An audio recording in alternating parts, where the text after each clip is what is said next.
Oke, jadi dengan video ini gue mau ngasih kronologi kemarin gimana akhirnya bisa ketahuan.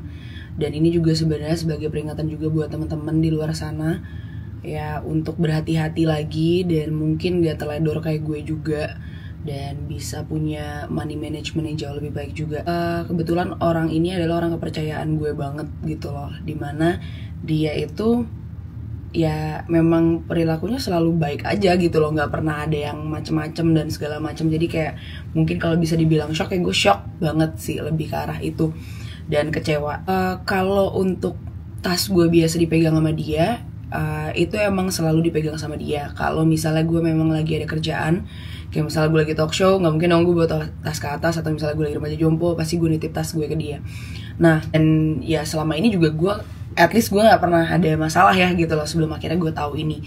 Jadi kemarin di hari Jumat itu gue lagi nggak banyak transaksi lewat ATM gue ini. Nah kemudian gue itu pas siang itu pergi ke oyster dealer punya temen gue, dimana gue perginya cuma sama asisten gue ini, Alden, cuma bertiga.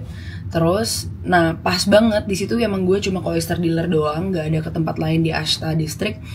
Jadi sebelum gue pergi ke oyster dealer, di depannya itu tuh ada kayak orang jual cheesecake gitu. Nah terus akhirnya kemarin gue beli cheesecake, terus habis itu Alden yang bayar nih pakai kartu dia. Terus habis itu gue emang kebiasaan kalau sama Alden kita tuh selalu PT-PT gitu kan. Nah jadi kayak gue emang udah langsung transfer ke Alden 75.000. Nah udah nih, langsung kita ke oyster dealer. Di oyster dealer kayaknya gue spend waktu kayak 2 jam lah. Nah jadi asisten gue ini dia mau ngerokok, jadi dia di luar, gue di dalam, karena gue emang lagi nggak minum dan juga gue nggak ngerokok. Nah terus udah kan, akhirnya karena di luar juga panas, jadi akhirnya gue di dalam, gue makan, ngobrol, bla bla bla, sampai akhirnya pengen ngerokok juga nih gitu kan. Jadi akhirnya gue tinggalin tas gue itu di luar. Ini mungkin salah gue juga, tapi emang di situ ada staff-staffnya dari oyster dealer yang gue percaya juga gitu, dan juga ada CCTV gitu loh. Jadi nggak mungkin lah gue pikir ada yang macam-macam gitu kan kalau misalnya orang strangers ngambil tas gue tiba-tiba. Karena di depan itu langsung ada staff-staffnya gitu loh, kayak langsung ada kasirnya. Udah, singkat cerita, gue di luar, gue ngerokok, gue bilang sama asisten gue gak sebut namanya nih, tolong dong ambilin rokok gue. Terus kayak tas kamu di mana kak, kata dia gitu. Di dalam, gue bilang kayak gitu. Terus kayak udah aku taruh sini ya, soalnya takut nanti ada yang orang yang ngambil, kata dia kayak gitu. Oh ya udah. Dan itu nggak lama waktunya, cuma kayak beberapa detik doang, dia ngambil udah taruh langsung. Yang gue nggak tahu adalah sepersekian detik itu ternyata mungkin he manages to ambil kartu gue gitu loh di dalam dompet gue, karena tas gue udah ada di situ di samping gue gitu loh, gue lihat. Nah terus dia itu sempet keluar, tapi gue nggak tahu karena gue juga nggak nanya, karena pasti mungkin dia mau ke toilet kayak apa, kayak biasanya juga ya udah dia keluar aja gitu. Nah udah, gue nggak nyadar apa-apa. Abis gue nge-gym malamnya, gue itu pergi ketemu sama Ero di Kalian Mason yang ada di Gunawarman. Itu belum buka buat umum, tapi masih soft opening for friends and family. Nah jadi abis selesai gue nongkrong di situ, pas mau bayar mereka belum punya EDC karena masih baru banget kan. Jadi akhirnya transfer. Nah gue transfer ke rekeningnya Kalian Mason. Terus kayak ini mungkin cara Tuhan yang gue nggak tahu, mungkin ini baik banget. Jadi pas gue lagi nunjukin bukti transfer kan pasti kan harus difoto sama mbaknya gitu kan. Pas mau difoto kepencet sama dia, ke back, belum ke foto. Jadi mau nggak mau gue harus buka mutasi gue. Terus gue buka mutasi gue, dia foto. Udah nih, pas gue mau tutup mutasi gue, karena hari ini gue lagi nggak banyak transaksi, jadi transaksinya dikit kan. Nah terus gue lihat tarikan ATM 2,5 juta dan tarikan ATM 2,5 juta. Jadi ada 2 kali itu 5 juta. Note that untuk orang yang deket banget sama gue pasti tahu gue itu hampir tidak pernah ngambil duit di ATM. Jadi kalau misalnya pun gak ngambil duit, pasti gue bilang kayak misalnya ke asisten gue, tolong ambilin duit dong di ATM, nanti gue langsung transfer gitu. Atau misalnya Alden gitu lagi ke ATM, titip dong, aku langsung transfer. Jarang banget gue ke ATM untuk ngambil duit kecuali di luar negeri. Kemudian gue bingung apaan nih, gue bilang ke Mel, kayaknya dia ngambil duit gue deh dari kartu ATM gue. Nah gue bingung karena asisten gue ini gue nggak pernah ngasih pinnya ke dia, dan gue tahu gue juga ya dia nggak tahu gitu kan. Terus abis itu langsung dong gue konfront. Jadi ada grup kayak internal gitu yang kayak cuma 5 orang isinya, dan itu ada dia tuh kayak Karin Snitch-nya gue. Nah terus abis itu gue bilang, ini apaan? Gue bilang kayak gitu, kok ada transaksi tarikan ATM ya? Terus dia langsung bilang, hah kak apaan tuh? Terus gue langsung telepon dong. Gue bilang, ini apaan ya? Terus kayak, aku nggak tahu kak, soalnya aku juga nggak tahu pin kamu kan. Terus kayak udah tolong telepon Cantika, teleponin ke bank sekarang. Gue pengen tahu itu transaksi di mana. Gue tuh takutnya maksudnya ada yang carding kartu gue apa gitu loh. Tapi kan carding itu biasanya kredit card ya. Nah dan kalau di Indonesia kan juga kayak misalnya lu ngambil harus butuh pin gitu loh, dan butuh kartu fisiknya gitu loh. Gue pas itu gue belum ada pikiran gitu loh ke dia, karena kan kayak nggak mungkin gitu loh. Terus abis itu gue langsung telepon Cantikanya langsung. Takutnya gak disampein, gue langsung telepon lah Cantika, Chan tolong telepon. Terus habis itu gak lama dari itu BCA ngasih tahu ada tarikan di ATM Ashta District, which gue gak ke ATM sama sekali. So valid banget, ini pasti orang yang sama gue di sana. Alden was with me the whole time gitu loh, dan juga ya ngapain juga Alden gitu loh. Terus kayak dan kayak di situ tuh nggak ada siapa-siapa yang kemungkinan tahu pin gue gitu loh. Dan gue langsung telepon si Andika yang punya oyster dealer nih, boleh nggak cekin CCTV gue lo, karena kayaknya dia ngambil duit gue nih, gue curiga sama asisten gue.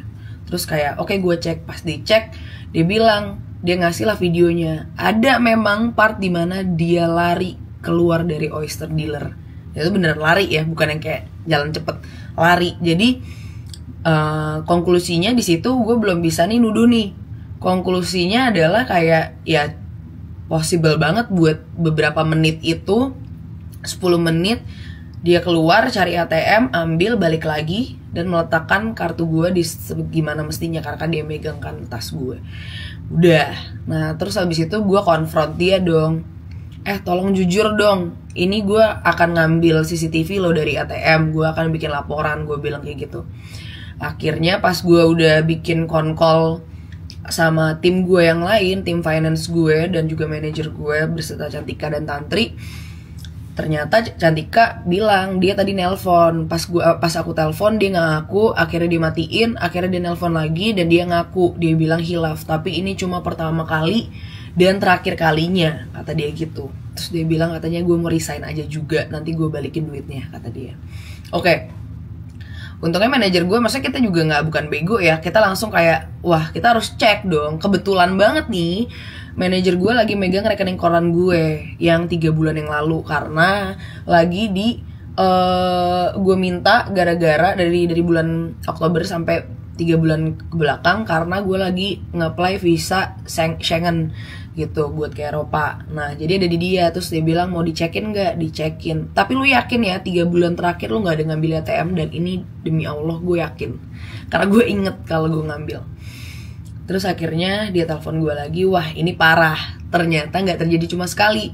Dan itu tuh gini, kalau ATM baru itu dia limit ngambil duitnya itu 2,5 juta. Kalau ATM lama itu 1,250, dan itu selalu spesifik 2,5 juta, 2,5 juta ngambilnya. 2,5 juta, 1 juta. 2,5, pernah ada yang paling parah tuh 2,5 juta, 2,5 juta sama 1,5. Itu 6,5 juta. Itu dalam 1 hari. Lu bayangin. Ini yang ketahuan dalam waktu 3 bulan aja. Ini belum beserta CC, belum beserta juga